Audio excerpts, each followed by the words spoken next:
You better let my son play your silly little game with you, or you'll regret it. /EntitledParents. Our first story we'll be reading today. You Can't Stop Stupid 3. Roll for Initiatives. From user DFatman. After that, so what if you have social anxiety? I need to have my friends over. Entitled Roommate Story. Thank you so much to our authors for letting us read your stories. And if you're an author who would like me to read your stories next, please submit them to the r/Mr. Reddit subreddit. And if you're new, don't forget to subscribe for new stories from Reddit every single day. It's a whale. No, it's a plane. No, it's your favorite Army security guard here, DFatman, with another set of stories of the entitled variety. As normal, my previous warning still applies, and my previous stories will be linked at the bottom. A quick warning, this post has a very painful point, so reader's discretion is advised. With that out of the way, let's jump right into it. Now, let me start with a little needed context. First one, I'm a geek, and I mean like almost old school geek that played a lot of videos and tabletop games, which these stories kind of revolve around. As well as this all happens at the same location, namely a net cafe. It's one of those locations that you could pay for some time to play on their computers. For the sake of these stories, we will call the place the Game Station, which obviously isn't the name of said place, but it will do. Now, during this time, I had just freshly turned 18 before the summer, so I was considered a full-blown adult during all of this. Well, during most of this summer, me and a group of friends would go to the Game Station to hang out and play games, mostly to play Dungeons & Dragons, or D&D for short. For those that wonder, I would play either a barbarian or a bard. The latter because I like telling stories of old campaigns. Well, during this time, we had a bit of an issue with another customer of the Game Station, a little entitled kid, which for the sake of the story, I shall call him Piglet. Namely for a few facts. 1, he would snort when he would laugh, like a hog sort of. 2, he loved to quote Piglet from Winnie the Pooh with, "Oh dear." Now, normally I don't mind little kids, as I'm very protective when it comes to them, especially if they're being bullied, mostly coming from having been in their shoes and knowing when a big kid or guy was on your side was a big bit of support. But in Piglet's case, he would abuse this to the point that he had some large guys on his side and would use them to muscle his way into other people's account, mostly by accusing them of kicking Piglet off his computer and using up his account's time to play, which the owners would side on the kid's side mostly because there is no proof. But after a while, even the owners weren't believing this as it had happened so often. But finally, this was put to an end when Piglet would try to accuse me of doing it. But one small problem. I had been there long before Piglet even arrived that day, and he would do it right when he gets there, seeing how much time I had. Mostly because I had said I was a software guy and would help troubleshoot some of their problems when something caused a computer to freak out. So instead of paying me, they would credit my account with free time. So I had no reason to play on Piglet's time. I had plenty to use for myself, and even some days I wouldn't even play on the computer because I was more there to play on their TV or to play some tabletop. Sadly, those two weren't even safe from Piglet. When it comes to playing on the TV, as long as no one else wants to play, you would be allowed to play a one-player game. But as soon as other people want to play, it had to do one of two things. Either share the game or switch to a multiplayer game, which most times it was either DDR, Dance Dance Revolution, or Super Smash Bros. I don't remember which version it was at the time. Piglet was the worst kind of player. Either overly mouthy if he was winning, or would throw the controller if he lost. I had to replace a few of my controllers because of the latter. but tabletop was the worst when it comes to Piglet's annoyance.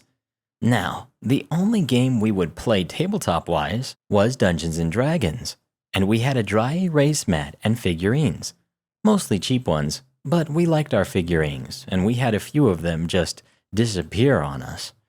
Even this larger figurine was a dragon that one of the other players had made themselves, and I will admit, it looked pretty awesome. If it wasn't that, then it would be Piglet's snorting fit when we wouldn't let him play with us. Mostly because we know of how he acts when playing a video game, and we were not having that when we were playing. Mostly because we all had our Piglet war stories and just wanted to avoid it. Sadly, we couldn't go to anyone's house to play, so this was our only option to play some semi-peace. That and getting a bottomless cup for the foundation was a bit of an added bonus.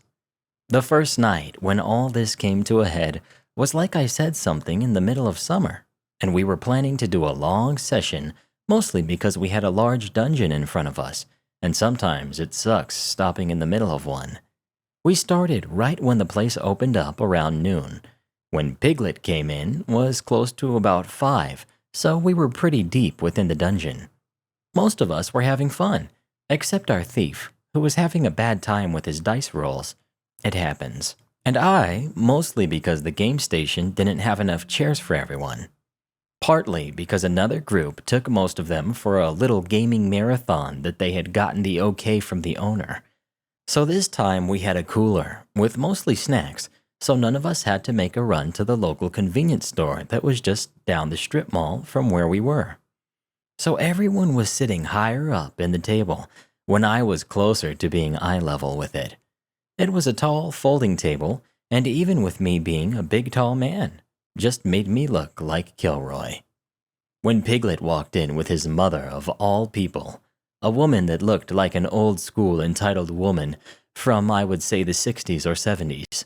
Hard to tell which, but she looked just like a walking pain about to happen. For the sake of the story, let's call her Miss Piggy. When Piglet noticed this, he rushed over with his standard begging. Let me play, let me play, let me play. He would continue to say this over and over again, till someone said something to him, which most of the time was, "Shut up." But not in this case. Our dungeon master for this campaign was not having any of this. For this story, let's call him Mark, mostly because he's a large fan of Markiplier, later down the line even getting himself a pink mustache. But I digress. Not today, Piglet. Go bother someone else. But why not? He then squealed closer to a ree when he wasn't getting his way. Because of that right there. Now leave us alone. Most of us made a sound of an agreement to this. This got Piglet to let out a loud squeal at this. Mommy! This got the attention of Miss Piggy, who, from what I had to guess, was getting her little son more time for his account. What is it, Piglet? These people won't let me play their board game with them. This got his mother to look at us angrily. And why won't you let my handsome little son play your little game? Aren't you all too old to be playing games? This got our friend Jeff to chime in. Now, Jeff can and will be a jerk to anyone that annoys him. Jeff, aren't you too old to butt into other people's lives? How dare you talk to me like that? You should respect your elders. I say, and you should respect other people's wishes, but here we are. This got Miss Piggy to look at me, who was sitting low to the ground and mostly hidden by the table. Why don't you say that to my face? Okay. I stood up and walked around and stood right next to her. Now, even while I was in school, I was a tall guy, still about 6-footish around this time, and this woman was close to about 5'5" to about 5'10" range. I couldn't tell, to be sure, and frankly didn't care. As I said, you should respect other people's wishes. Well, Tubbo, it looks like someone needs to lose a few pounds. And someone needs to get a few brain cells. If you couldn't tell, I was not having anyone's crap. This mostly came from having to match sharp wits with my father, who would needle you every chance he got to make fun of you. So I was well versed in comeback foo. Do you know who my husband is? Hopefully someone smarter than you. How dare you say that to me? Apologize right now for insulting my husband. After you apologize for interrupting our game of Dungeons and Dragons. As soon as that left my mouth, something changed in Miss Piggy's demeanor. Did you say Dungeons and Dragons? Like that occult game? I just gave her a flat look. Everyone should have known at this point that Dungeons and Dragons was not some occult game. I mean, if you broke it down, all it is just math and role-playing, which if anyone should know, is fine. It wasn't like we were trying to summon Cthulhu or anything of that sort. No, it's just a tabletop role-playing game. I don't want to hear your lies. Piglet, let's go. I don't want you anywhere near these people. We all watched as Miss Piggy grabbed her son's arm and dragged him out of the game station. After that, I sat down and we went back to our game. We did crack a few jokes later down the line and even told the owners after they asked what happened. They got a kick out of it after facepalming at how stupid Miss Piggy was. Sadly, dear readers, this wasn't the end of this. A few days later, the group of us met up again and we were playing on the TV. Most of us were playing DDR Mario Mix at the game, so we were working up a bit of a sweat. Mostly, this allowed people, after doing a song or two, to sit down and let the next person play. Now, on Mario Mix, I could easily do super hard mode and only miss a note or two. I'm not a dancer, but I can at least do my best. After doing one of my favorite songs and worked up a pretty heavy sweat, so much so I had to clean the sweat from my eyes, which required me to take my glasses off to do so. For those wondering, I'm nearsighted, which means I can see things close to me but not far away. After I sat down to give my legs a bit of a break and to catch my breath, I felt a tap on my shoulder. At first, I thought it was one of my friends to ask me something personal. Now, this wasn't anything new to me, as I tend to be a great listener for my friends and often would try to give advice to help them out. Sadly, this wasn't a friend. This was Miss Piggy, and right when I turned, she gave me a face full of mace. Let me state this as clear as I can. Mace really burns. As soon as it hit my face, I began to scream in pain. I will admit, I didn't hear what happened next, but was told this next bit later after they helped me clean up and try to deal with it as best I can. Even going as far as to make a run to the store for some milk. But from what I was told, my friends took direct action. Both Mark and Jeff jumped on Miss Piggy and pinned her to the ground, making sure the mace was out of her hands. All while a friend of mine that I will call Jenny took me to the bathroom to try and clear it up as a fourth friend ran to tell the owners and then go get the milk. Mark. Why did you do that to him? He yelled at her. You jerks deserve much worse. Let me go. God knows I'm right. Jeff. Got a crazy one. Someone call the cops. The owner. They are already on their way. What happened? Mark. Crazy here just maced our friend. Let me up. From there, the cop arrived, and she was taken off. An officer came and got information from me. As best as I could, I sure as heck pressed charges and luckily obtained no permanent damage. But I haven't forgotten that feeling, even after all these years. I figured I would share a story where sometimes I wish I had kept my mouth shut. But as I said, wisdom is only earned after the fact. Just remember to pick your battles wisely, as it goes to show you, you can't stop stupid, but you should be wary of the crazy ones out there. So thank you for taking the time to read this, and Mr. Reddit, if you're reading this, thank you for reading my previous stories and this one, and I hope you're having a nice day. Thank you for reading. Hope you enjoyed. Editor's note. Waves frantically. Hi, YouTube. Next we've got So, what if you have social anxiety? I need to have my friends over. Entitled Roommate Story. I was reminded that I meant to post this after I moved out of my old place, but never got around to it after you read a story about a sloppy roommate making their roommate sick and not caring. So here it is. I'm not on mobile, and I majored in English in college, so I have no excuses for bad formatting or grammar. Also, this story takes place over the course of 11 months or so this will not have very much dialogue. When I got my first place of my own, it was an apartment I shared with 2 other people, who we'll call Roommate 1 and Roommate 2. This is mainly about Roommate 1, as Roommate 2 decided that rather than do anything about the tension and situation, they just wanted to stay out of it. Roommates 1 and 2 and I move in together in May. I had known these 2 nearly all my life, and while I was fairly certain Roommate 2 and I would get along fine, Roommate 1 and I were not meant to be roommates. We were great friends, but had discovered over time that we couldn't even stand to be in the same house for more than a couple days, much less an apartment. My protests about the rooming together were ignored, however, and we signed a year-long lease and moved in. Before we moved, my mom told me if Roommate 1 got to be too much, I should just go to my room.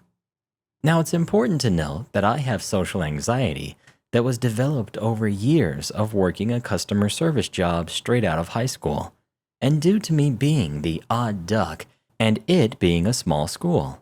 I'm not even joking. It was less than 500 kids K through 12. I didn't have any friends there. My mom once said that for all the social development I got going to public school, she'd rather have homeschooled me and saved me the stress. It's also important to note that Roommate 1 was the most social of social butterflies, as in they couldn't stand ever being alone and wanted company all the time. The direct opposite of me, who would likely be the world's happiest hermit if I was ever given the chance. Now for the beginning of the year. A week or 2 after we moved in, Roommate 1 started to bring their friends over every weekend to hang out at our apartment. Since my social anxiety is mainly triggered by having too many people in a confined space or too many people too close to me, having even 1 or 2 people was overwhelming for me, and they were bringing them over every weekend in groups of 3 or 4. When Roommate 1 did this, I would go to my room and hide until they left, as well as the visitors would stay until 11 or later most weekends. Now, I only have 2 days a week off from my job, as I work full-time in 5 8-hour shifts, so Roommate 1 having people over every weekend was making me spend one of my days off hiding in my own apartment. I never thought of it as a home for 6 to over 8 hours because they had to have people around all the time. It got to the point that if someone was there that I didn't know, I became physically incapable of leaving my room at all. All I could do was curl up on my bed with my headphones on and hope that they left in time that I could go get food or go to the bathroom.